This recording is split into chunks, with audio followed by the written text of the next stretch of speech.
Bonjour et bienvenue dans cette nouvelle vidéo. Je vous rappelle que dans le cadre du lancement de mon livre, 30 conseils pour réaliser de bonnes affaires immobilières et 10 clés pour investir avec succès, nous avons décidé avec mon équipe de lancer un challenge, un défi. C'est le défi des 21 jours, de 21 jours pour acquérir le bon état d'esprit pour devenir un entrepreneur immobilier zen. Donc c'est 21 jours, 21 conseils. À chaque fois, je vous lance un challenge, un défi que vous pouvez donc mettre en route donc immédiatement. Dans le conseil précédent, le conseil donc numéro 6, je vous rappelle, c'était obtenir un financement immobilier. L'idée, c'est d'aller chercher le financement immobilier le plus important possible. Aujourd'hui, les banques prêtent jusqu'à 90%, donc assez facilement, avec un taux d'endettement de 33 à 35%. Donc, empruntez tout ce que vous pouvez emprunter aujourd'hui, alors bien sûr avec prudence, mais empruntez parce que les taux sont historiquement bas. J'ai jamais vu moi des taux d'intérêt aussi bas dans toute ma carrière d'investisseur, donc même s'ils augmentent progressivement dans les mois qui viennent, ça reste très raisonnable.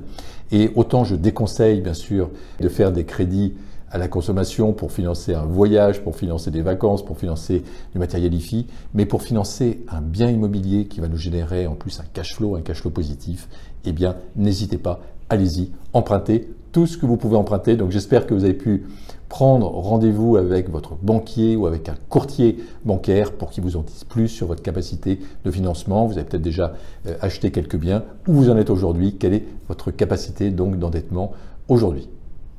Conseil numéro 7, connectez-vous à l'énergie des lieux.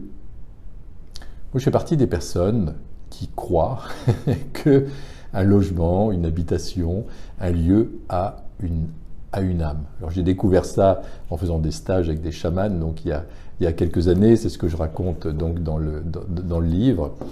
Et donc une habitation a ce qu'on pourrait dire une âme, une énergie. Vous êtes peut-être arrivé en entrant dans une habitation ou dans un hôtel ou dans un restaurant de vous sentir bien, ou au contraire de ne pas vous sentir bien du tout. De temps en temps, on peut avoir une impression de froid, vous savez, quand on rentre dans un endroit, ou au contraire une impression de chaleur, on se sent bien. Eh bien, c'est lié à l'énergie, à la mémoire donc des lieux.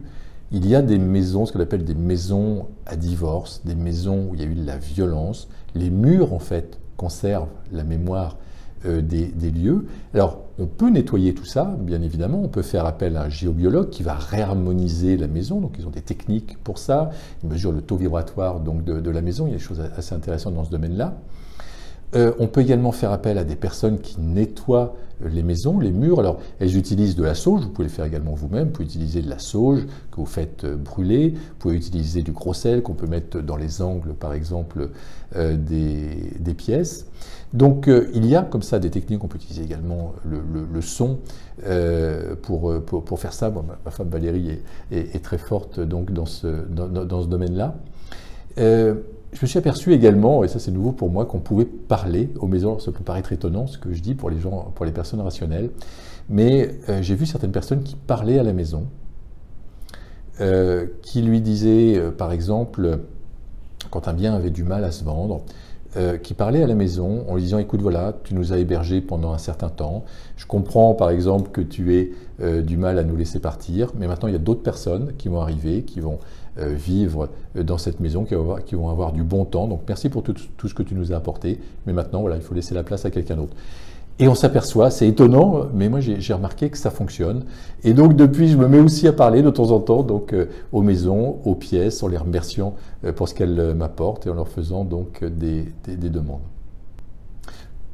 Donc ce que je vous invite à faire, c'est à vous connecter à votre ressenti, à votre intuition et au-delà de l'aspect rationnel des choses, de vous connecter à l'énergie du lieu.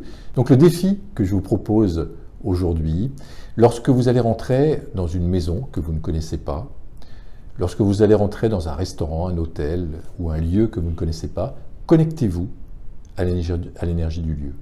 Qu'est-ce que vous ressentez? Du positif, du négatif, du froid, du chaud? Faites l'expérience. Et bien sûr, le défi le plus important, ça va être quand vous allez visiter un bien pour l'acheter, pour en faire un investissement immobilier locatif. Qu'est-ce que vous ressentez? Donc, au-delà de l'aspect rationnel, bien sûr, l'exposition du bien, le cash flow positif, qu'il ne faut pas oublier. Hein, bien sûr, on n'oublie pas ça. On fait son budget, on regarde si le cash flow est positif, on regarde la rentabilité du bien, on regarde s'il y a des travaux à faire, etc. Donc, ça, c'est le côté rationnel qu'on n'oublie pas, on en a besoin, bien évidemment. Mais à côté de ça, qu'est-ce que notre ressenti nous dit? Comment on ressent les choses? Qu'est-ce que notre corps nous dit donc par rapport à cette acquisition? Si vous sentez des tensions en vous, si vous sentez des zones de froid en pensant à ce bien, c'est peut-être que ce n'est pas le bon bien. En tout cas, il faut être extrêmement vigilant à ce type d'indication. Faites l'essai et puis dites-moi ce que vous en pensez. Vous avez peut-être déjà eu des expériences dans ce domaine-là. N'hésitez pas à partager. En attendant, je vous souhaite le meilleur et je vous dis à très bientôt.